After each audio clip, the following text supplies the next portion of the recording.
Let's mic, देश का मिजाज, वेस्ट। यह है लेट्स माइक मॉडर्न रेडियो और आप सुन रहे हैं खबरें भारत के पश्चिम राज्यों से।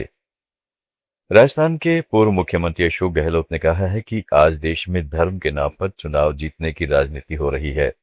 उन्होंने भरतपुर के सूपा गांव में एक सभा में आरोप लगाया है कि सत्ता में बैठी सरकारी जांच एजेंसियों का दुरुपयोग कर विपक्ष को डराने और दबाने का काम कर रही है। गहलोत ने पश्चिम बंगाल का जिक्र करते हुए कहा है कि वहां लाखों वोट काट दिए गए, जो लोकतंत्र के लिए गंभीर चिंता का विषय है। चुनाव निष्पक्ष होने चाहिए, लेकिन आज लोकतांत्रिक संस्थाओं पर सवाल खड़े हो रहे हैं। तो क्यों जरूरत पड़ती है धरने प्रदर्शन की? और ऐसे ही है जिनका लोकतंत्र में यकीन नहीं है, वो लोग सत्ता में आके बैठ गए। धर्म के नाम पे आसान होता है सरकार बनाना, चुनाव जीतना बहुत आसान काम होता है।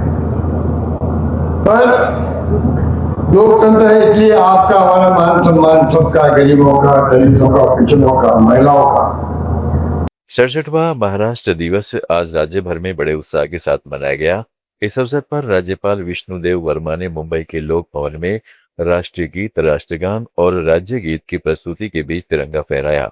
मुख्यमंत्री देवेंद्र फडणवीस ने अपने आधिकारिक आवास वर्षा पर राष्ट्रीय ध्वज फहराया और हुतात्मा स्मारक पर संयुक्त महाराष्ट्र आंदोलन के शहीदों को पुष्पांजलि अर्पित की। उन्होंने महाराष्ट्र को देश की शक्ति का केंद्र और विकास का इंजन बताया। इस मौके पर मुख्यमंत्री देवेंद्र फडणवीस ने मराठी भाषा विवाद पर टिप्पणी करते हुए दोहराया कि महाराष्ट्र में रहने वाले प्रत्येक व्यक्ति को मराठी सीखनी होगी, लेकिन मराठी के नाम पर हिंसा बर्दाश्त नहीं की जाएगी। राज्य में सभी जगह के लोग आकर रह रहे हैं, उनके साथ जोर जबरदस्ती नहीं होनी चाहिए। छत्रपती शिवरायांनी जो महाराष्ट्र धर्म आपल्याला शिकवला, त्या धर्माला देखील ते अपेक्षित नाही। आणि मला तर अतिशय आनंद आहे की माझा मराठी बांधव, मी देशाच्या कुठल्याही राज्यात गेलो तरी तिथला एक अतिशय प्रॉमिनंट अशा पद्धतीचा नागरिक म्हणून त्या राज्यामध्ये तिथल्या संस्कृतीमध्ये भर टाकताना दिसतो। गुजरात ने भी आज अपना 66वां स्थापना दिवस मनाया। इस उपलक्ष्य में राज्य स्तरीय समारोह सूरत में हुआ, जिसमें राज्यपाल आचार्य देवव्रत और मुख्यमंत्री भूपेंद्र पटेल के नेतृत्व में एक भव्य परेड हुई। परेड में पुलिस की टुकड़ियां, विभिन्न विभागों की झांकियां और बाइक स्टंट शामिल हुए। मुख्यमंत्री भूपेंद्र पटेल ने राज्य के स्थापना दिवस के अवसर पर सरकार पर निरंतर विश्वास बनाए रखने के लिए जनता का आभार व्यक्त किया। सूरत में ही आज तीसरा वाइब्रेंट गुजरात क्षेत्रीय सम्मेलन शुरू हुआ। सम्मेलन में गुजरात के पश्चिमी क्षेत्र में औद्योगिक विकास पर विशेष रूप से विचार विमर्श किया गया। पेट्रोलियम और प्राकृतिक गैस मंत्री हरदीप सिंह पुरी और केंद्रीय जल शक्ति मंत्री CR पाटिल इस कार्यक्रम में शामिल हुए। मुंबई पुणे एक्सप्रेसवे का मिसिंग लिंक आखिरकार शुरू हो गया है। इससे दोनों शहरों के बीच यात्रा आसान और तेज हो जाएगी। यह 13.3 किलोमीटर लंबा नया सेक्शन उस घाट मार्ग को बाईपास करता है जो जाम और दुर्घटनाओं के लिए जाना जाता था। मिसिंग लिंक नाम इसलिए पड़ा क्योंकि यह हिस्सा मूल एक्सप्रेसवे योजना में होने के बावजूद सालों तक अधूरा रहा। अब इसके चालू होने से यात्रा का समय 25 से 30 मिनट कम हो गया है।